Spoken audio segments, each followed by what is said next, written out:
YouTube page and click it in. Oh, well, we're live now. We're live, pal. Hello, ladies and gentlemen, and welcome to the M3gan spoilers review, spoilers discussion review, whatever. I was gonna say I'm the good guy Trask now because just like I have a name there, the video people can see it. I got to add and a dollar sign and all this stuff in there just in honor of M3gan. But I'll go with the good guy Trask still, repping the OG killer doll, So. That is the OG, yes. I am the toy Taylor Field. The toy. And yeah, so this is technically, well, not technically, it is. It's my first 2023 movie. I think it's the same for you, right? It is, yes. Yeah, I wasn't planning on this, but now I'm going to be seeing the Bale one this weekend on Netflix. I'm excited to watch that. But yeah, somehow M3gan is the first one. So yeah, we're going to review this. We'll give you our non-spoiler thoughts, and then we'll get into spoilers if you've not seen the movie or if you don't care, because some people are that way. We got lots of stuff. Later on in a couple days, we'll be dropping the DCU reboot fan cast draft. That was tons of fun. Also, patrons, you can get that. And then soon, later on this weekend, patrons, next week, you'll be getting a crap load of stuff. You'll begin John Wick episode 1, John Wick episode 2, and the first episode of the X-Men retrospective, where we review the first 7 episodes of the 90 animated series. You're gonna oh my goodness, you're gonna want to check that up. I have hiccups right now, so I just had some popcorn, and I guess it wasn't 22. This is amazing. I'll probably tell what Travis told you, but I know you, fellow Shrek fan, you gotta watch Puss in Boots Last Wish. Last Wish. Last Wish. I will be at some point. I don't know when. It's on VOD now. Oh, it's on VOD now. Oh, yeah, that's how me and the kids watch it today. It drops today. Oh, okay. DreamWorks, apparently they have some deal. I don't know if this is true. I saw someone tweeting about it, so it must be true. But I saw enough people liking it that it looked real. That's something like if they don't have a movie that makes 50 million opening weekend, it has to go on VOD in 17 days. So if you want to watch from home this weekend, you can. It's on. Isn't that what happened with Black Adam? What? Was that 17 no, days? That was just oh shit, no one's going to see this and stuff like that. But maybe people are going to see M3gan. But Taylor, where can they see us? We got tons of content. The drafts are back. We got like 3 or 4 drafts happening in the next few weeks. We got tons of content, lots of fan favorites. Golden Geeks is coming up. I feel like January now, even though it's not even that slow because Last of Us is starting. I feel like it's turned into the like the fan month of GeekVerse. Like people love the drafts. They love Golden Geeks. You're getting all that content in this month. So where can they find it all? Yes, ladies and gentlemen, you can find out with the internet connection in the search bar. GeekVerse.ca is our home base. GeekVerseCast is our Twitter. GeekVerse is our Facebook. You can find everything you need to know down below on the links, the video, the audio, everything, all that good jazz. And yeah, like I said, head over to Patreon. You're going to be getting lots of stuff there, $5 and up. We'll get you ad-free episodes, exclusive episodes, early episodes. If you go to the Phase 3 tier, you get all exclusive episodes. Soon, I haven't announced the date, but in 2 weeks from now, we'll be doing an After 9. I think there'll be a nighttime edition, so that'll be lots of fun. And yeah, you're going to want to jump on there this year because there's going to be lots of stuff early and exclusives on there, so you want to be doing that. And yeah, thank you for supporting us as always. This is a fan-funded network. Everything that we have, everything that we built, all these shows are only because of each and every one of you listening, supporting. Even if you're on the free feed, we very much appreciate it. Give us a like, retweet, share, all that good jazz. So Taylor Field, M3gan, like we said, first 2023 movie. This trailer, I don't know, came out a few months ago, somewhere in 2022, and I knew it was going to be on your radar. So what did you feel about M3gan? So I thought, okay, yes, we're getting more of this kind of the Chucky route, the technology, all that kind of stuff. And I wasn't sure. I wasn't sure how I was going to interpret it. I thought, okay, it's probably just going to be mediocre at best because we've had a lot of this rinse and repeat kind of notions before. And it's another doll. We've gone through the Chucky. We've gone through the Chucky remake, the Annabelle. Yeah, so it's other ones in Brahms there too. The boy. Like we've gone through all these dolls. Yeah, I forgot about Brahms. Does he count? I never saw the sequel. Like, okay, spoilers for first Brahm. The puppet's not actually the guy. It's like there's a guy. It's a stupid story. It's really dumb. The puppet's not really. Did you ever see Bronze 2? I did. I don't remember much about it, though. Do you remember if Braun was the villain or was it someone posing as Braun again? I can't remember. I saw it a long time ago. Yeah. And Slappy, Goosebumps, Slappy, that's true, yeah. So there's a whole plethora they should do of an dolls. end game of them all the dolls, on a team. Yeah, up get against together. Thanos. To fight. I was going to say the Ghostbusters, not Thanos. The Ghostbusters. Thanos I don't even know who you are. So, This is a another doll added to the party, and the trailers definitely intrigued me. And so when I got into the theater and watched it, like Madison, my wife, she was not sold on going to see this at first. But when I told her, okay, it's at this theater with the reclining seats, she's like, okay, Mm. yeah, well, I'll come along. So we went and saw it. She really enjoyed it. And I was so absorbed. I feel like time flew by in like an instant. I was so invested in the Well, you fell asleep. story. That's why. No. Exactly. I woke up like, oh fuck, What a sir, you need to movie. leave. But, Second showing of Megan's about to start. it was great. There was so much going on that I really really enjoyed, and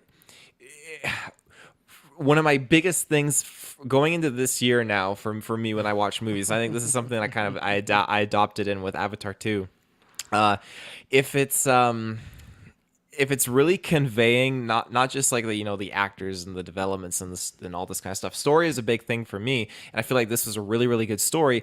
But I love how it's it's realistic, and I really like how uh what was the other notion I was gonna say? The story, it's realistic, and how at the end of the day, I just feel like they're what they're telling is just is a great portrayal. I really, really liked it, and it didn't have to be anything more than what it was. I feel like it had some really campy components to it, but it, not in like a very cheesy, like baloney way. I think when you look at the Chucky remake or Child's Play remake, with Mark Hamill voicing Chucky, that one was extremely like over the top and flamboyant, and you have actors that are just portraying really delusional and sometimes stupid mentalities. Whereas this, I feel like okay, you don't have that same kind of over the top stupidity. You have a stupidity level that is maybe just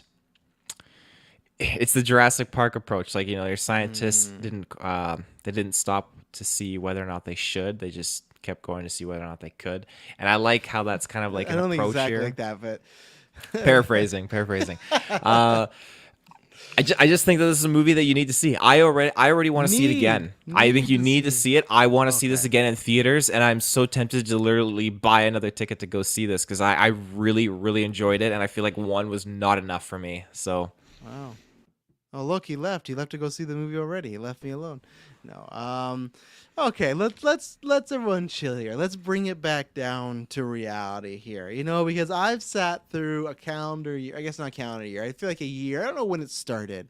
But whenever Malignant happened, Malignant to me, game changer. One of the greatest horror movies of all time just because of how bold it was, right? I got Barbarian. I got all these comparisons. Oh, Barbarian's Malignant, new Malignant. I think there's great stuff for Barbarian. It's not Malignant. Same thing as this. It is not Malignant, and I wish it was more. And this one's more obviously palatable because it's James Wan producing, it's Blumhouse and stuff like that.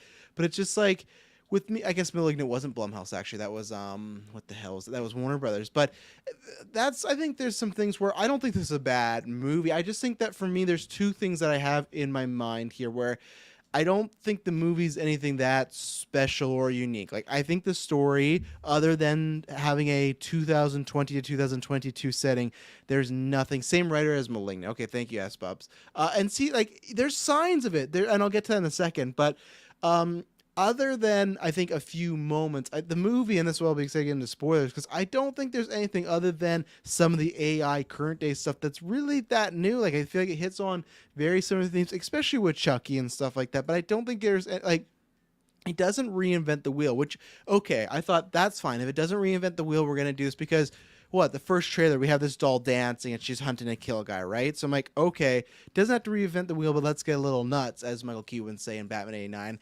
But I feel like it never goes fully, Sim Raimi's Million. It doesn't go that way. I think the last 15 minutes it does. Last 15 minutes there's some fun dialogue and there's some sprinkle up. But I mean, like it's a solid 15 minutes of wild shit going down. It's a solid 15 minutes of weird one-liners, which I'm excited to talk about. So I like it, but the rest of the movie is just it's just you could have it's just the Chucky 19 one with a few things changed about like our minor character. Like I don't think there's anything different here. And Tissy's going to talk me into it in the spoilers, but I don't see that happening. I think that, and my problem is, so okay, there is good moments in this. And I think you could enjoy. It's a fun like movie enough and everything like that. If you don't like horror, I don't think you need to see it. I don't think it's one of those standards. Like I know it has like a 95 on Rotten Tomatoes, and people are like, oh my goodness, I gotta see this. Again, use Rotten Tomatoes correctly. The score is like a 7.2 average.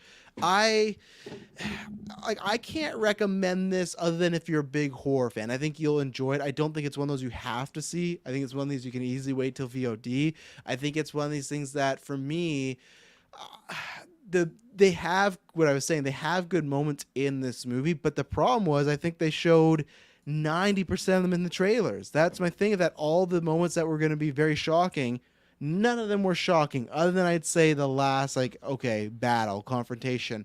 But that's about it, and that's a very small amount. I said 15, 20 minutes, more like 10 to 15. So I think performances are good. I think the little girl who oh right, I think she's from Haunting Hill House. She's great there. I like Allison Williams and Get Out and Girls. I was a fan of Girls. So I know the M3gan is like it's like a cross between like CGI and an actress. I think that's all done well, and I just wish I don't know. Some people I found there's a weird narrative where it's people like, oh, one of my problems is it's not gory and it shouldn't have been PG-13. Like I actually think there's one particular scene that I'm surprised they got away with because I thought it was like they lowered down the blood, but it was just like a graphic I don't know, detachment of something that I was surprised that they got away with it. So my issues are not that. I'm not like in the, oh, we needed her to go ham.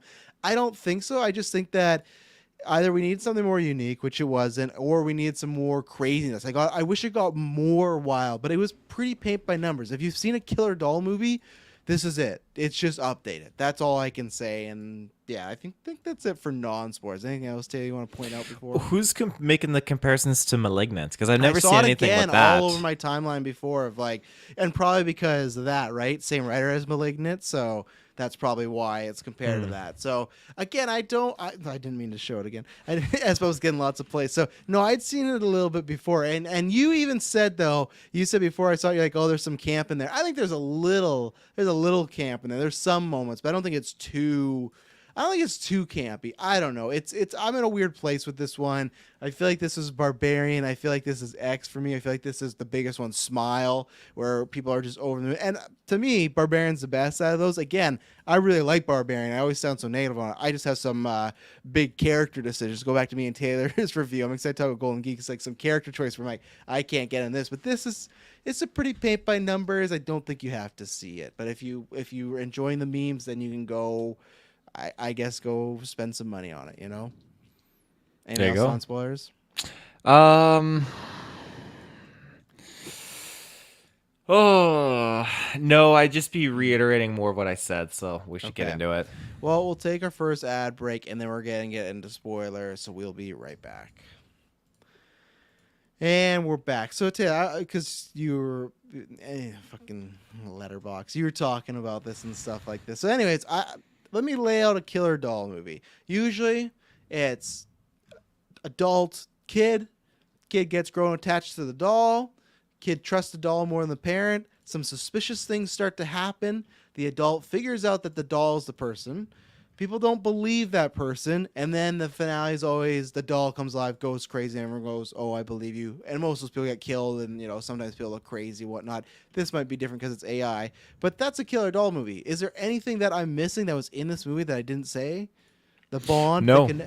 So this is where I want to why for you is it such like a step above? Because I just feel like even with the Chucky 2019, I feel like. I don't know what's better because I'd have to rewatch that one. It's been a minute. I still think the best killer doll thing is the Chucky show, which I'm not even caught up on. But I think that is like taking some fun, unique stuff. But what is so different about this that makes it stand out for you to be like? Because I know what your letterbox score is. Tis very, very high on this movie. So I thought this is why when he's like, "Oh, you knew," I didn't. I thought I won't spoil your score. I thought, okay, I got an idea where he could maybe rank it, but it was so high. I was like, no, I was not thinking that. So why? Like, what puts this above any other killer doll movie? For me, the other killer doll movies are, and depending what you believe in, they are paranormal. They are Mostly just paranormal or Voodoo. voodoo. That's really it. And Not getting 2019 Chucky. 2019's Chucky was really that, to my knowledge, in terms of cinema with dolls, that first threshold and step into the realm of technology and AI, artificial intelligence, that sort of stuff. And so this has basically taken that concept and refined it much, much more than 2019's Chucky.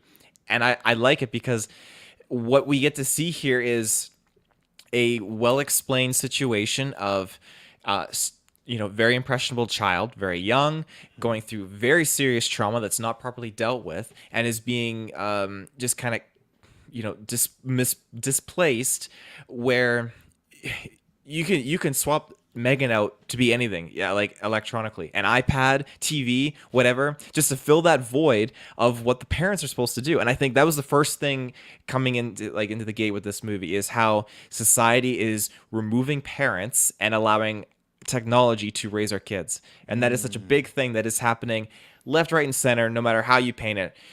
This generation is not what we were when we were growing up. That is apparent, and I love that this film just tackled that. That is the big thing. And so the next thing that they add on top of that was, yes, the AI being Megan, the killer doll, and how one of the folks in the Discord, I think it was Colin, mentioned that this had like an Age of Ultron kind of vibe. Absolutely, it did. And why shouldn't it? Because I think that is a reoccurring theme and a story and a notion that I think people should have told again and again and again, so it actually hits people. Where and this is the serious note coming in, where yes, this has been done before, yes, it is just a movie, but the fact is, and the fact that remains, is this is a very realistic situation that people should always have in the back of their minds, that the more and more that we keep progressing down this route, and the more people kind of create these things, this can happen. It is such a very true thing, and we need to be cautious and careful. And I love that this movie really shows this from that real perspective point of view. While yes, she is a beta model and she's not supposed to be out in public really, and Yeah. I love so much of just every sequence of her just learning and adapting and upgrading herself. It just made me feel like I'm getting like mixes of iRobot thrown in with 2019's Chucky, but then none of that stupidity and over the top, just nonchalant like kind of like mentality that you sit back and you can blindly watch mindlessly in that Chucky movie. Well, as entertainment, it's kind of like dumb entertainment at the time. This just feels more refined and has flamboyant, businessmen like, oh yeah, let's just get it out there. Let's get out there, live stream. Let's fill this whole like conference hall. This is what I mean. There's Like, the campiness, but that's what I was gonna say. You're talking about not being like a garbage turn your mind off movie. Those characters are like that though. Like he's not like a well. He's the like, only one. guy. He's the only one that. Well, actually, I would go 1.5 because the other guy maybe, but he's just like your classic kind of like suck up kind of There's like another leaks character and that's stuff. pretty over the top, if you ask me. Who's the other character? The neighbor. They make the neighbor so cheesy. Oh no, I think there's lots of neighbors like that. They Totally. are, but it's just like I feel like that maybe is more just the actress, but I feel like they made it really her facial expressions and stuff like that, which is fine. But I didn't feel like they're leaning into the joke per se. And I guess like that's my thing. I'm like, have you ever watched Black Mirror at all? I've watched it, yes. You've watched every episode? Not every episode. I've watched. I did the like your adventure kind of experience, and then I did watch the one where the prime minister had sex with a pig. Okay, don't stop there. You should get more past that because the later seasons get more into technology. I just think you would really enjoy the show because it hits on those, and I don't think you're wrong. And I think that's the spin. I just think it's kind of just like baby's first Black Mirror, where it just feels like it's very just surface level like phones. I feel, you know what I feel like this movie is? I feel like it's every time I see a fucking boomer on my Facebook share the like, oh, people living in the moment, it's them on their phones. But then I like the fucking youngins that respond, oh yeah, and they post a picture and it's from their generation of everyone just reading a fucking newspaper, ignoring everybody, you know? So it's like that's what I feel like. I just don't like. I like it's not anything that hasn't been done before. I guess for me, what annoyed me, you brought it up there, and this wasn't a big annoyance, that they stress like we don't want the public to know about this. It's top secret. We want to get that out there so people don't copy, the cost, everything. And here's Allison Williams' character just fucking parading this robot everywhere. Everywhere. This is like the policeman sees it, the neighbor sees it. She takes her to class where dozens of kids and parents see it. Like that, and like I said, this is little stuff. Like that bugged me the whole time, and every time it'd be like, oh, just a prototype. We'll see. Like she was so nonchalant. Like that could be a career costing thing, and she is letting M3gan go around everywhere and stuff like that. So. Well, that's the whole point of it, though. Like letting her kind of get out there and letting her kind of learn and adapt. So these are the experiences that help with the AI, right? Yeah, and see, but she kept stressing that spending time with Katie was what helped her. She didn't have to say that M3gan needed fresh air and stuff like that. Yeah, that's true. But then wherever Katie's going, M3gan was there with her, right, to kind of like help with that. Big mistake. But this is $1 billion potential. Like you think they're just gonna let M3gan strut around, which they did, but that was my disconnect. Reluctantly strut around, like at this outdoor school. That was very reluctant. Well, that's because she was starting to wonder about what's up. Because here you got M3gan not turning off and doing all this stuff, and I think that was good. Like, I think the creepiness. I think either what I wanted is this movie to be like a little shorter, or I want them just to replace the stuff with a bit more wild stuff. And that's the thing where, and maybe this is a situation that maybe I'd feel differently if we didn't do this as a podcast, because like the kid getting killed, like, and this is the thing I was talking about non-spoilers, when she pulled his ear off, that I was surprised they got away with, because like there's no blood, but like the way she's stretching his ear and everything, like I was surprised she actually ripped this kid's ear off. And the setup, if you haven't seen the movie, is there's some kid I did like this part when she's taught like this was a fun sequence. That doesn't mean I still like overall enjoyed the movie. It's just that I just think it's more and I had some laughs. I just think it's kind of mid. My Letterboxd review is going to be mid, but I'm going to replace I with the number one just for M3gan there. But so they have the set where they're going for like I guess we didn't talk about Katie is what is Allison Will? What's the adult's character's name? Oh, let me pull it up. So anyways, obviously Allison Williams, she's making the doll. They're doing a bunch of stuff. They have like a Furby equivalent, but she wants to get higher and higher, make something more bigger. She creates this M3gan model, that's why it's the third one. Even though the third one blows up, the M3gan going forward is still M3gan number 3. I feel like wouldn't they have been 4? That because M3gan 3. No, because she takes the same like kit that blew up and just repairs it, so it's still the same one. Yeah, I guess I'll give you that. But then is every M3gan number 3 then after that? Like, wouldn't that be a selling thing? Like you make them 4, 5, 6. I think this would be the model that was successful, so that would be the staple M3gan 3, and then after that you like upgraded M3gan 4. Okay, do you have her name? Gemma. So Gemma. Gemma. Okay, I didn't remember that. So yeah, she's making M3gan and everything like that. She does it just like Tony Stark with a box of scraps. Like I don't like it, this movie moves very fast for a movie that I think still could have been a little lower. But anyway, so the other development in her life is she is possibly adopting her niece. Her niece just had an accident. She lost her mom and dad and stuff like that. Not connected to the plot at all, so don't worry about that. It's just okay connection. She's a Bruce Wayne lifestyle. Okay. We'll get into some stuff later with the person visiting. I can't remember what's their name that asked about the questions of the kids and stuff. The therapist? No, it's not a therapist because they're scouting to see if she could adopt. I can't remember. Social worker. It's a social worker. So anyway, so later on, I guess the plan for Katie was she was going to be homeschooled. And it's just strange because Gemma, who's not a parent, she's like, I think it's good if you get out there. Even though her sister wanted her to be homeschooled, whatever. Gemma makes a lot of bad decisions in this movie. But she says, okay, well, we're still getting the homeschool thing, but I want you to get out there. So they go to like some boys and girls, like whatever, hangout after school care type of bunch of kids doing a forest fun thing, right? So I like 2 things in this setup. One, she's talking with this mom, and the mom's like, oh yeah, my son likes the outdoors. Isn't that right? Whatever his name is. He just looks over and he says, fuck you. So like, I like that. And then what I liked, and I wish actually they saved the fuck you for later, but they're starting to pair kids up together. They're going to be doing some duo activity, right? and they care. I think this guy's name is like Barry or Barney, whatever. But anyways, this the bully, I'll just call him. He gets paired with one kid, and then that kid goes over and whispers to the teacher, and the teacher's like, "Okay, you're gonna go actually be paired with Katie." So no one wants to be with this bully. Clear against up, this is a bad guy. Later on in the woods, he's pushing around and stuff like that, and that's what gets us set up where Megan starts to attack him. We get like the Planet of the Apes run, but that's my problem of like, and you can tell about the scene in a second. It's just like the run, the car, we saw that, the Megan dance. I think everything other than the turning on them, like some of the moments of her dialogue, I just wish that there is a universe where I didn't see the trailers first. 'Cause I feel like they showed most of the biggest moments in the trailer. So that's what I hate when we got to that bully scene. It's just like I knew exactly the route was going to go. So I was hoping for something a little bit else. But obviously for you, the trailers did not impact y'all. Because I'm not sure if you saw them all, did you? Because I think, well, I don't know if there's all, but I saw two and I liked the first one. But then the two, I think I was with Kirklin, where it's like I think it just showed too much. And I can definitely agree that I just feel like the biggest like moments that would have been shocking were kind of spoiled for me that way. And that's not to turn on the movie, because then the rest of the movie I think is just kind of fine. But that didn't affect you at all.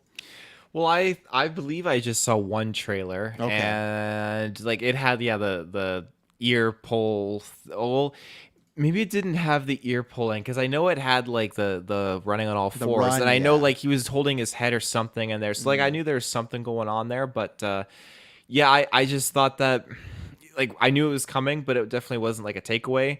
Again, the stuff that I really enjoyed that the trailer didn't show was just the way Megan acted, and the there was one scene in like the last like 20 minutes, actually two things that they did that I really liked You, in the last back 15, half. 20. But her just kind of doing other things too with the dog as well. I like that. I know it's a classic thing, when you see the animal, you know the animal's going to get killed, but I think this is a very important thing, because this is usually a very early on sign with and I'm no expert or therapist, but when you have young folks who may abuse and kill animals, those are very early red flags that these individuals need a little bit more compassion or a little bit more support in their life, because that Yes. can transition into something very bad. And when you have something like Megan in this storyline at an accelerated rate of learning and not really knowing and understanding who they are and where they fit into everything, and which is again very bluntly stated in this movie by herself, then she just follows those steps too. She kills a dog, and then she moves up the chain and kills a person next, and all that. So those kind of things, like I really got into and liked, and those are things again that weren't in the trailer. So I appreciate that. I appreciate that we didn't get Megan right away. I had this whole different painted picture, like, oh, they're like they're gonna be doing something else differently with how they kind of whip Megan up, or like Megan's already gonna be like a full on like toy or something like that. But the moment we got that like fur baby trailer at the beginning, I thought that was fucking hilarious. I thought this is interesting. And then we got like halfway through and they gave us like the Megan pitch, and I thought, Jesus, this is just brutal. But this is like something that they would totally do in today's society. It's horrendous. So there were so many different little layers that I really appreciate that I didn't see in the trailer. When we're talking about, well, I guess I'll share my thoughts about the boy before we get into another character. The boy was, yeah, a complete asshole. Maybe are kids getting worse these days? I don't know. Again, I know it's just a movie, but No, the fact that but he's like, here, you take it, and like squishes her hand, and it's like getting all bloody and stuff. Like, holy shit, this kid is fucking bonkers. But when he picks up Megan and starts walking away with her, I thought, okay, this is interesting. I wasn't expecting this. And then when he like hides and sets her down and just fucking smacks her, you don't want to play with me? Huh? And I'm like, oh, this boy's got serious problems. You don't want to fucking play with me, whatever he's saying. And yeah, then Megan just loses his shit on him, starts pulling the ear off. And when she starts running, again, this is another thing that wasn't in the trailer. When she starts crawling on all fours, okay, like that we were expecting. But I kid you not, someone implemented the sound effects of horse gallops, and that fucking had the hairs up on my head. Like, she was horse galloping. You could hear the whole full-on trot of her sprinting, and it was terrifying. Mm. So I commend them for that. There you go. I wish she was doing that more in the movie. She only ran a little bit, but She did only run a little bit, yeah. I'm sure there'll be a Um, sequel, so she'll get to run more. One of my favorite other things too was the sly use of just there'd be some regular audio, and then all of a sudden there's that digitalized like decibel change at the end of like the message or like the tone of the sentence, and I thought, oh shit, that totally got me. That's so freaky, and I loved how it was Megan just kind of learning and adapting with that. But the main thing I want to get to is kind of going back to the beginning here, just with one character, and this kind of turned me off extensively, was the girl's dad. They're going on a ski trip up to the resort, and the mom's like, "Oh, do you see the hotel up there?" And Oh, the that daughter's okay. like, I "Oh see. yeah, I Katie's do. I see it." parents, yeah. Katie's parents. Now, Katie's dad. Um, I'm not in the shoes of this man. Like, I'm not a father. But this man, Some mistakes were made. yeah, some mistakes were made. I feel like, when that time comes when I will be a father, I will know how to properly handle certain situations. And in the briefest little bits of dialogue here, the mom is saying like, "Oh, why'd you lie to that guy at the gate?" He's like, "Well, I don't know if this thing had four-wheel drive." Like, he's doing all the wrong things. He's got his wife and his daughter in this car. He's like, "Oh, this thing looked like it had four-wheel drive." That's a big red flag if he's going down this blizzard road. Yeah. Fucking idiot. He doesn't have winners. He doesn't have chains. This thing doesn't have four-wheel drive, and he's swerving and skidding all over the place. And the man's just a. I'm not ever gonna say he got what he deserved, but he's just a fucking idiot, and he let his family pay the price. Yeah, that's where I thought we were because I remember, and it's funny again with the Malignant thing because Malignant, I remember all the trailers, right? And then it was like, okay, when we started the first 5 minutes, it's like, what the fuck's going on with this movie? And then it was completely different. And that's where I was getting a little excited because I was like, okay, this is a really odd scene and very odd dialogue. And then they kill them. I was like, okay, here we go. And then it doesn't then it takes a break for a while. But yeah, it was a weird, because to me they don't play that up weird, and then the movie doesn't get weirder. I think only till the really last act. There's some sprinkling, but okay, maybe the third act, sure. So it was weird to have her parents' death. Like, I don't think you necessarily need this weird conversation about it. I get the point of it's just like an accident. Like, and I appreciated that because at first I thought they were gonna make it something to do with like the Furbies or whatever it was because like I think she had one, didn't she? She did at the beginning. So my worry is they're gonna do the classic like turn that shit off, and he goes to reach back, and then she feels responsible. So I was like, okay, we don't need that. Like the dead parents is enough. You don't need to put it on her. So the Furbies that have like the shaking light up butts. I thought that's why they were gonna get canceled, but no, the only reason they were getting canceled is because like someone was making one for like half off and stuff like that. So no, it was a strange scene, and yeah, that's what I want to talk about. There was a strange scene, but I don't think it was play like so. We had this social worker who. Because I can't remember. Is it her? Is it his parents that want to also adopt Katie? Is that who it was? There's another.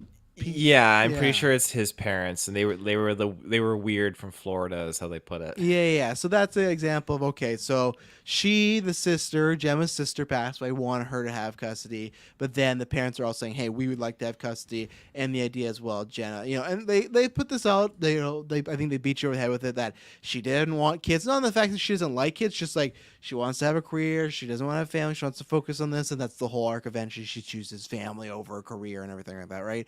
Good. We all knew it was going that way. She's not gonna be like, yeah, fuck. Like at one point, Megan pitches her just to leave and let her raise Katie, and never any point are you thinking, man, Gemma's gonna take this deal, and stuff like that. So you knew what the arc was gonna be, but the social work. So Katie gets there. I don't really know the time frame, but when Katie gets there, she still has scarring and like her face is still damaged from the crash. So it's still been, I don't know, at least within a month, right? I imagine maybe less than that.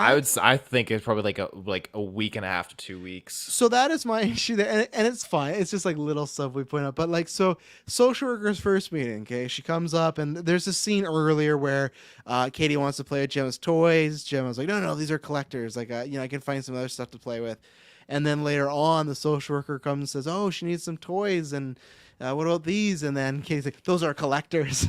And then she's like, oh, no, you can play with them. But my favorite thing is, like, I was the same as Taylor, that I took it that she's been there for a week, maybe 2 weeks. Like I said, I felt what they're doing to their face. So the fact that social worker's just like, what do you mean you have no toys around here? This is a single woman who has no kids, who is not like living with, like, I get like eventually you would need it, but I would not think the first thing to do is like, if my sister passed away, I adopt her child and then I get them home. The very next thing I have to do is get toys. Like, I get it. She's a young kid, but it was a very odd, and not odd in the way I wanted, like cheesy odd. It was just trying to make this tension of like making it seem like, oh, she's gonna take Katie away because she's a bad guardian. But it's like, give her a break. It's been like a week or two. Like, she doesn't have toys. Boo fuckity who. Like, what's the thing? I like later on when she points out like, hey, people after an accident, they lose people, they're gonna, like kind of attach to the next person they meet that takes care of them. And the fact that you've introduced her to M3gan is a big thing, right? So that's where it's like, you got to worry. And I liked that aspect and stuff. We've seen it before, but I liked that.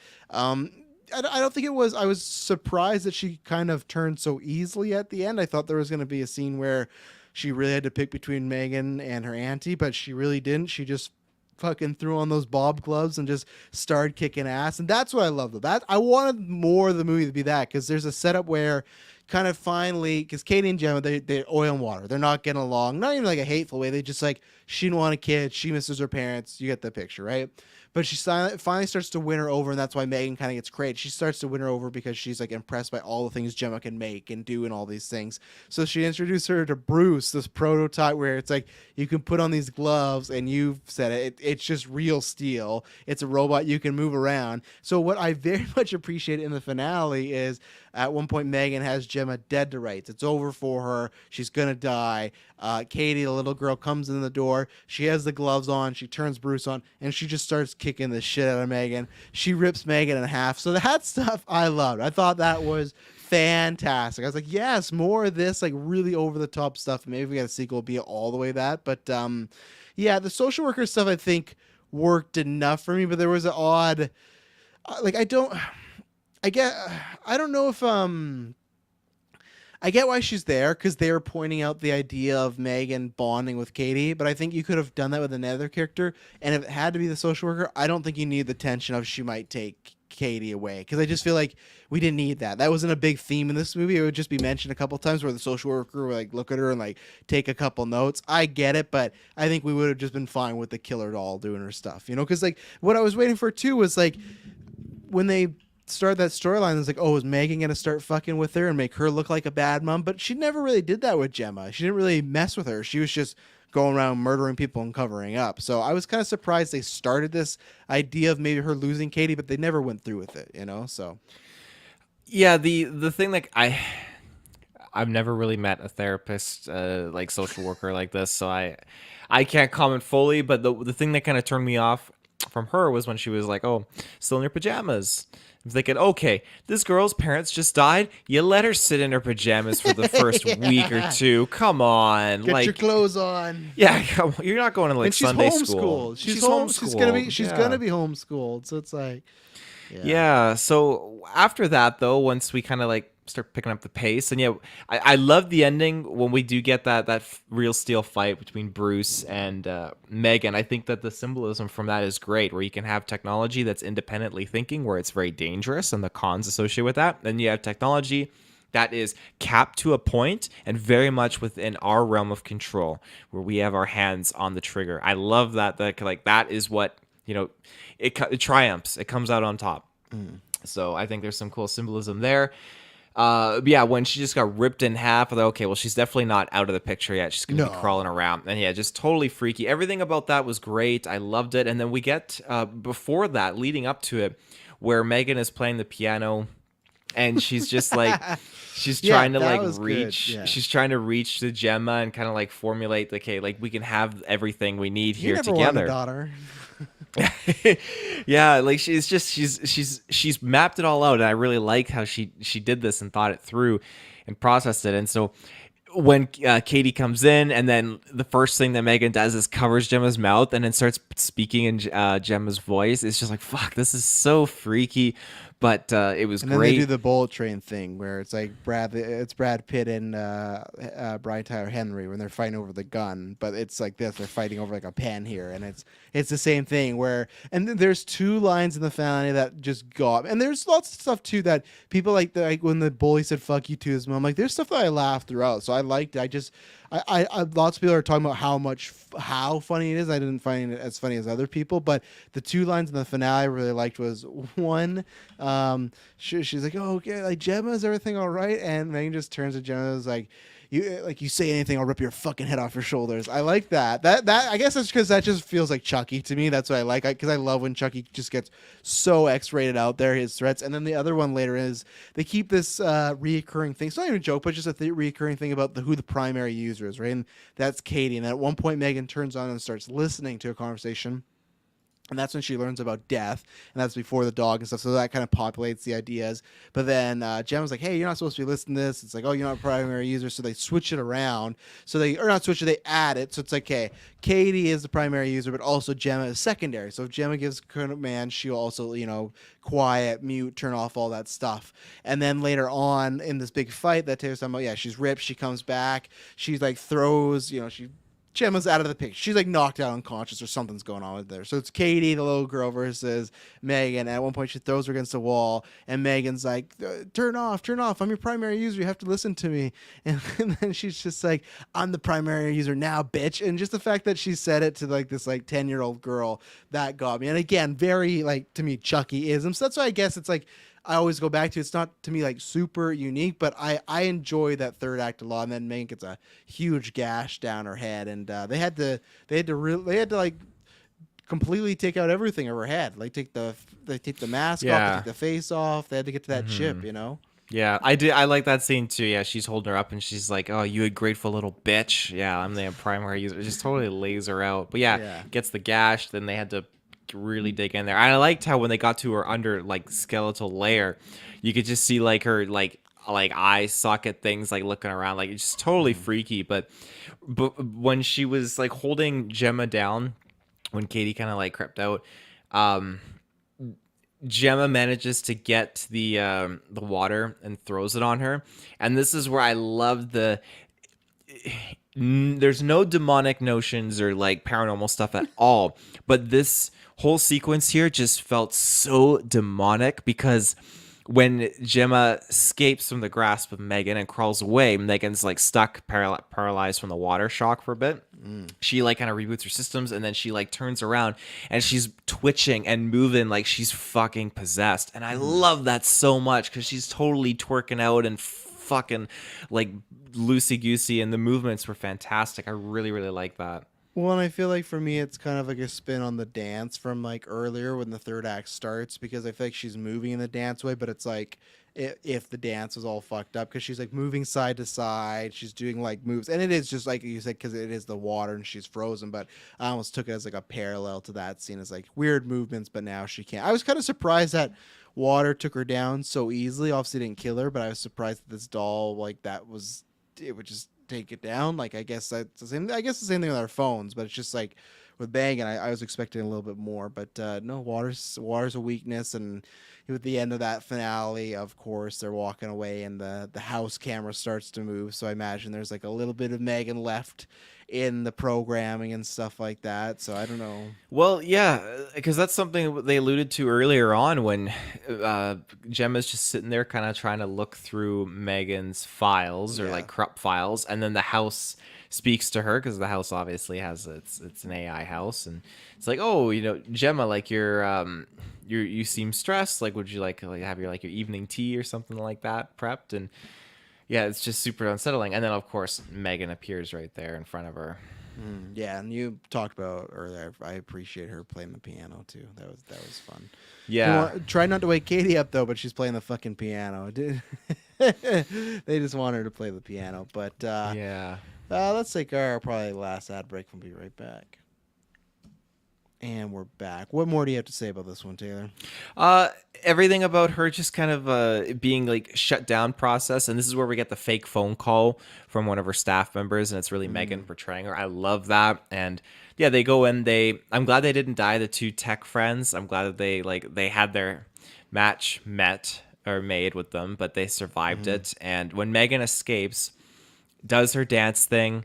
And what is his name? I got it here. David. When David's like, Megan, what are you doing? And this really cracked me up. And she grabs the paper cutter, and he's like what the or no, he says, "Oh fuck," because I feel like he clicks with like this is a technology turning kind of a thing, and he runs and um I really do appreciate. I think my wife appreciates it too. That the level of violence was capped off. Now the ear thing was unsettling. It definitely was not one of the worst things that they could have shown. And I'm very happy that the other things too, like the whether it's Megan spraying like the fertilizer, like chemical spray on the lady neighbor, or That's such a ridiculous scene. like everything that is going on with the paper blade going through David's chest, or like the cutting of the throat with the guy in the elevator, like all these different grotesque scenes. Like you can let your brain do the rest of the imagination. I'm very thankful for that, and You're that's thankful. great. I'm You thankful for that. I did see though, I don't know how accurate it is, but the writers of Megan teased that an uncut version could come into the future, which I feel like it'd be a very easy thing for them to do. Oh Just an yeah, uncut I feel version. like you'll So. see that on digital or Blu-ray or something like that. Yeah, and I don't like. I like I said, I still don't understand some people's point because I guess you could go more violent, but to me, the thrill of it is like what Megan's doing and how she's deceiving and how she's learning and stuff like that. It's like I don't for me, and like I said, none of my issues or my score wouldn't have gone up if it was more gorier. I guess you could have some very fun stuff, but I thought they still did some fun things. I just again was maybe disappointed in the trailer as far as how much I saw of those fun things. But yeah, I don't think the gore it didn't affect me at least. It's not a thing I was sitting back going, oh, this would have been a 9, 10 out of 10 movie if it was an R and stuff like that. So Mm-hmm. yeah, the neighbor, yeah, the fertilized neighbor. I think the neighbor got the worst death. Nail gun. That I did like how anytime Megan was kind of pretending to be someone, you could hear like just a minor like robotic ting to it and stuff like that. So you could always tell the second she was talking that okay, something's up. And yeah, she killed the dog. She killed the owner. She killed that bully.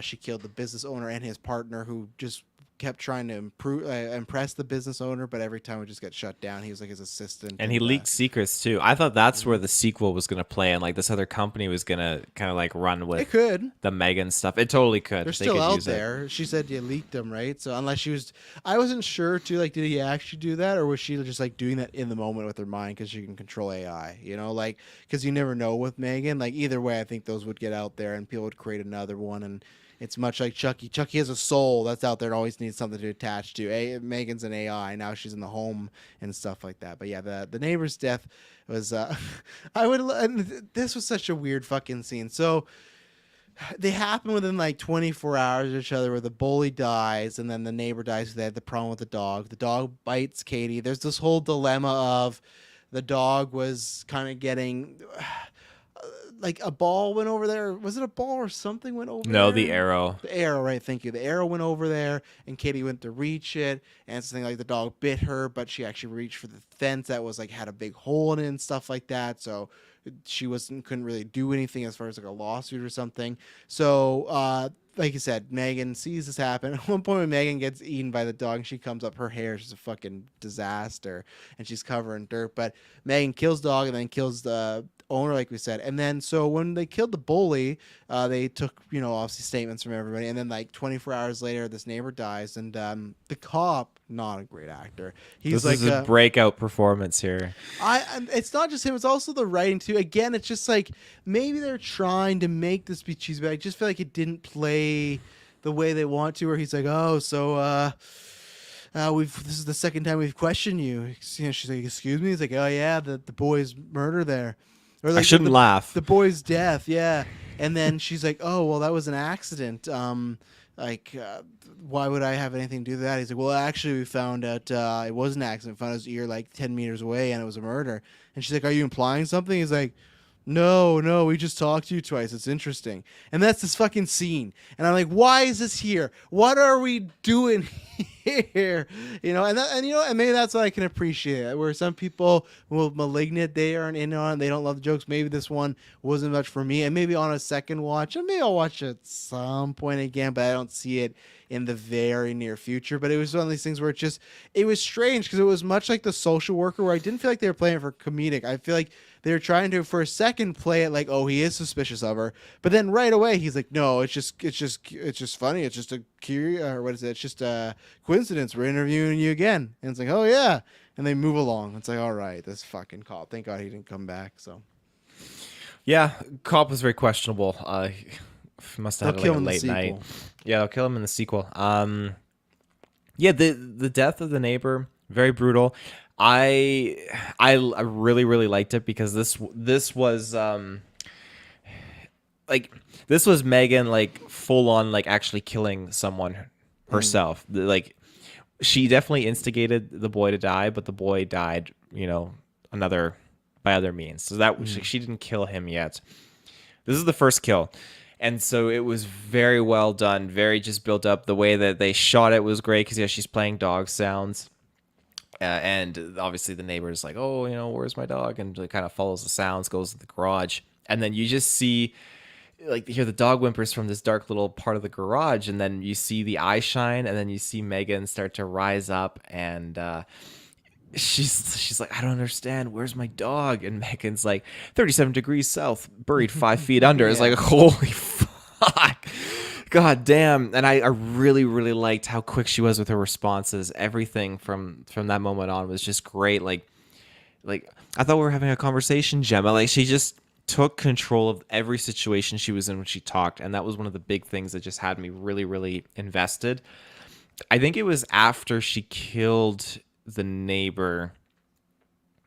She went and she was sitting in the room with Katie in the bedroom, and Katie was trying to sleep, and she was trying to help Katie fall asleep, and like nothing's ever gonna happen to you. And I really like this scene because it made me feel unsettled. I also really love the song, but she's just saying like I am titanium. I love the song, but her singing it was really unsettling. But I love that scene. It was something very peculiar to it. Yeah. There you go. There you go. That's all that needs to be said. Is there anything else? I have completed, depleted all my notes. What else was there? Um, I can't think of anything off the top of my head, but I feel like I had a little bit more. No, the kills. Yeah, she took over that Lambo, which was kind of cool, and she zipped away. Yeah. Also in the trailers, I was pissed about that. In the Yeah. trailers, yeah. Yeah, trailers. Yeah, I think that's pretty much it for now. All right, I'll go first because the letterbox you spoiled your score for me. I know where you're going on this, but I'm a 6 out of 10 on this one. I enjoyed it enough. Like I said, I like horror movies in the Killer Doll franchise enough. So like I had a good time with it. There is some moments again. I think they're lessened because majority of those moments I saw beforehand, and I feel like they also just show the trailers in a way where it's like you get from point A to point B, like you knew exactly the story. Every time a scene came up, it was like, okay, no, this is gonna go down. The only thing that would save it is Megan, which I think is an interesting character, and the occasional kind of something funny, odd. I just wish it was not occasional. I wish it was the whole way through. Like that whole thing with the cop that I talked about. The reason to me that stands out and doesn't work is because there's large chunks of the movie trying to be like I feel normal, other than Megan. But Megan doesn't count to me as trying to be normal because like the same way with, again, comparing it to Malignant, Gabriel's not normal, but then everyone else, there's something off with them right in that movie, right? There's some cheesy, there's some camp. I felt like they would go back and forth and they couldn't really decide what they wanted it to be. So that's where my disappointment is. Like I said, I'm sure you'll get a second one and maybe there'll be more potential there when you can expand it. Yeah, so this is, I could see myself maybe putting it on, like if it pops on Netflix, something down the line as like background noise, but I'm in no rush to see again. And if some movie god came down on me and said, "Hey, you'll never be able to see this movie ever again," I'm not gonna have there's no spilt milk. Like Chucky's still the pinnacle of these type of movies to me, and everyone else is just trying to copy them and its variations. But I don't think there's been any ones that have been great, and I don't think this is a great one either. I think it's just an updated one. Like I said, I couldn't even tell you if it's better than 2019 because I barely remember 2019 Chucky. So that's my thoughts. A 6 out of 10. That's where I am. Yeah, I think that this movie completely caught me by surprise. I would easily watch this over 2019's Chucky. I would watch. I want to watch this movie already immediately right away. I think that at the end of the day, as a film that capsulated just a very simple story that is more so relevant now than ever before in human history and time. I think that these simple stories should be again retold and just add fun, new, different ways to them, as fun as can be, because it's a very serious thing that people need to be aware of. And I think that this movie told a great story, created a great level of awareness for people that should not be taken lightly and not be taken with a grain of salt. I think that Megan was a fantastic like spearheaded character villain for this film to kind of roll with, because it had so many unsettling notions, so many freaky vibes. And yeah, I would give this a solid 10 out of 10. I'm starting the year off strong. I absolutely love this movie. See, Like I that's why said, you should not have told me, because I did not think it was gonna be a 10 out of 10. And when I saw that on I'm Letterboxd, sure like, you oh knew. no, I didn't. I thought I just don't think a 10 out of 10. I thought an 8, somewhere around there. A 10, I just can't. And this is why, to me, this is why you never understand when I talk about Avatar being in your in structure, Avatar 2 being in structure top 10.